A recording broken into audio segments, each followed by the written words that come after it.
Alright, good morning. You get to see me this time. I stopped my screen share. May I know if anybody can clearly hear me? May nakakarinig ba? Anybody who can respond? Yes, sir. Okay, very good. Yes, sir. Alright. Sige, it's already 10:02 and I promise that we'll be starting at 10 o'clock.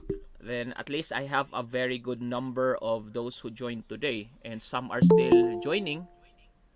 So I will just continue to accept them, no, parang classroom din na uh, paano ba, meron pa ring mga nalilate, right? Maybe some of you are not a morning person.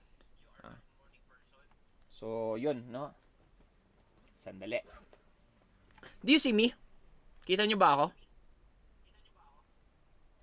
Yes, sir. Alright, very good. Alright, so pasensya pag naka-bonnet ako kasi it's kinda cold. You know the latest temperature for our area lately, and that's the reason why naka-bonnet ako. And I hope that you're doing well for this morning. Alright, so I cannot distinguish this time which one is section C and section D. However, since sabay kayo for the third batch, then I will be just doing this orientation in what they call this one, isahan na lang kasi at least pag dalawang section maramihan kasi minsan kukonti lang talaga per section. All right, so this time, no, I would like to introduce to you to science subject for this year for 2021.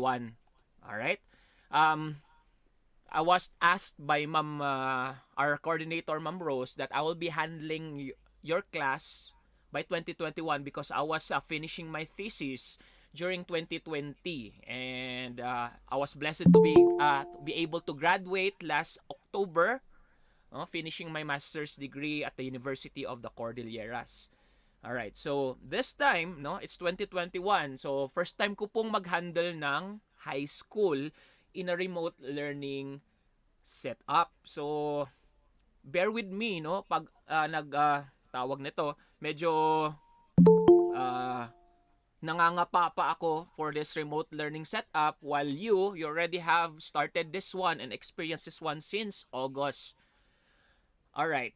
Just to give you an idea, no, nobody was able to expect, and was able to expect, and even nobody wants to happen this one, no, to us having this pandemic. And I know that most of you really missed the feeling of having a face-to-face interaction with your classmates, no. I still realize during those times, during the earlier times, na during the face-to-face maraming nag-a-absent kasi meron silang pinupuntahang iba, pinupuntahan nila yung mga barkada nila. But this time, with a long absence of no face-to-face, this time, students are eager to see each other at the classroom. So you get to see, no, realize how it is, how personal and physical interaction with each other, no, allow you to miss each other din, no? Kasi kahit naman nakikita kayo by face to face, what they call this one, by interaction with virtually, no, gamit ng mga Zoom or Google Meet, yun na nga, no, medyo mahirap pa rin. Anyway, if you're using your Android or your iPhones for this one, it's better for you to download the Google Meet app because it's a better way for you to be able to have a very good interface with this platform. Kasi I will be using this one as our platform for the rest of the 3 months for your science. And I believe even Ma'am Rose, no, yung kasabayan ko na subject for the third batch in your section C and D, no, will be also using Google Meet. I believe that you were using tawag na to, ano bang ginagamit nyo dati? Zoom, no? And this time, ayoko kasi sa Zoom kasi it's only limited for 40 minutes. However, for Google Meet, no, it can exceed at around 1 hour. So I'll try to make this one as short as possible. Kahit 1 hour lang. Kasi alam ko, baka meron sa inyo kakagising lang, hindi pa kumain, or, medyo nabobore na rin pag more than 1 hour yung ganitong mga discussion. So, I'm glad that at least I have there are 32 people in this classroom right now. with a combination of section C and D. And yun na nga po. So I hope that you have your modules with you, beside you, and even your tawag nito, yung course guide. If you don't have it yet, excuse, please get it and have it beside you for us to be able to tawag nito, for us to be able to have a better interaction with our discussion today. All right, I'll give you 1 minute for you to be able to just get it and have it with you, beside you.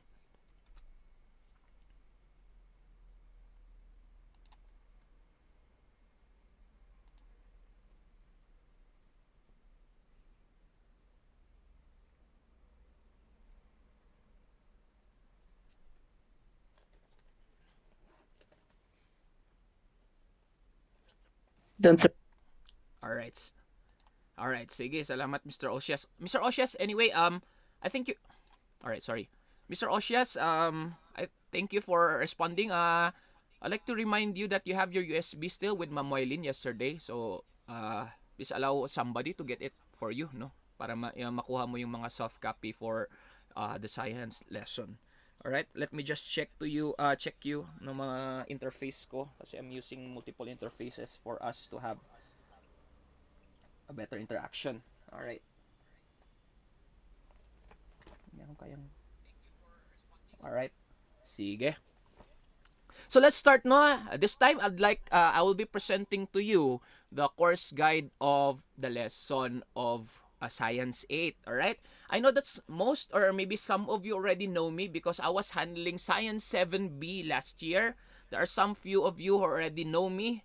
However, for some of you maybe who knows me by face but never had interacted before, or maybe for some first timers kasi you came from other schools, then you chose to enroll at CCDC. So you're welcome. We welcome you for choosing CCDC as your as part of your educational journey, no, for your ambitions and your passion. All right. So let's all right, meron pang nagjo-join. Sige. Anyway, let me present to you no yung course guide natin. If you have your course guide with you, all right, I'd like you to glance it, have it beside you this time. All right, let me share to you the screen.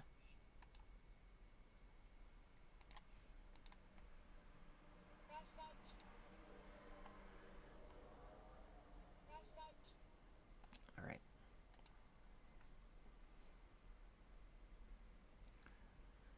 Please give me a feedback if you're now seeing a screen of your course guide. Meron ba? None, sir. This time, meron na ba? Wala pa po, sir. Wala pa. Alright, hintayin natin mag-load. Pero I think I already have shared to you the screen in my interface. It's already shared. Sir Adan. Adan. Alright.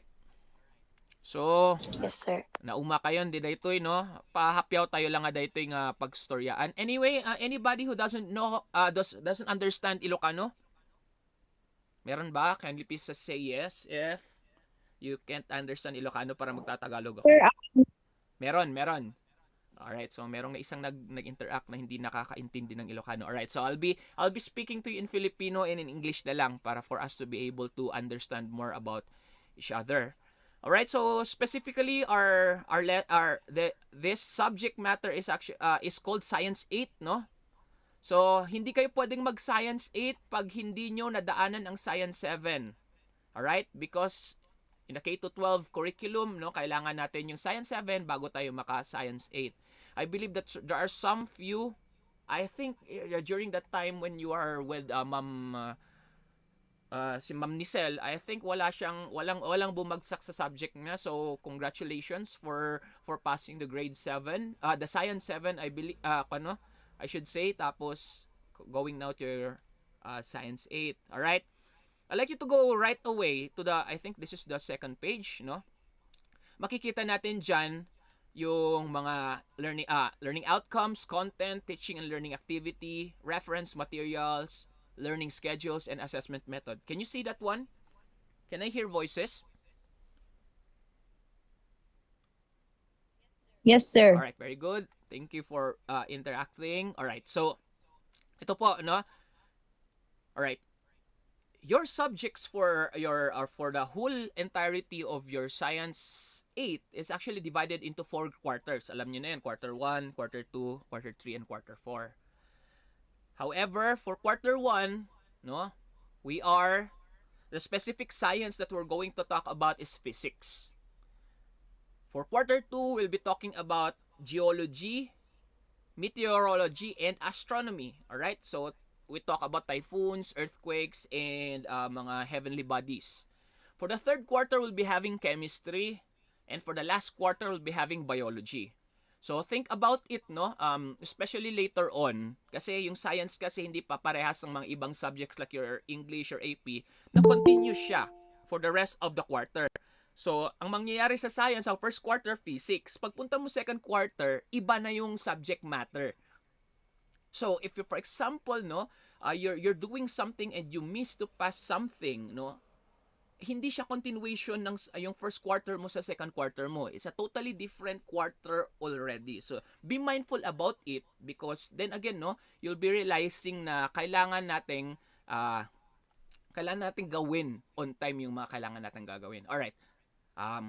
Take this from me, no? Ito, being as your science teacher, I just want to let you know that in my subject, no, hindi magmatter masyado yung galing mo.